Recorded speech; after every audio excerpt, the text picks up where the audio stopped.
In a cozy little home, nestled among the trees, lived a curious little boy named Timmy. Timmy had an unusual friend, a tiny flea named Felix.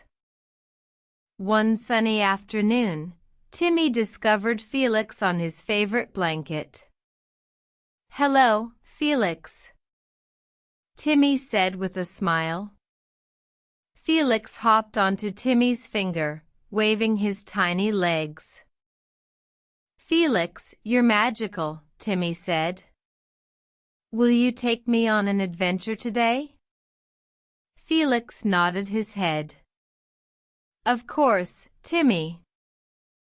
With a quick flick of his tail, Felix transformed into a tiny fairy. Timmy held his breath, feeling an exciting tingle all over. "Let's go, Felix," he whispered. They flew over meadows, soared through the clouds, and danced with the fireflies. They visited the whispering willows, and even danced with the moonbeams. Suddenly, they arrived at a beautiful, enchanted garden. Timmy gasped at the sight of shimmering flowers and twinkling stars. "This is magical, Felix," he exclaimed. Felix led Timmy to a flower that glowed brighter than all the others. "This is the wishing flower, Timmy," Felix said. "Make a wish, and it will come true." Timmy thought for a moment and then closed his eyes.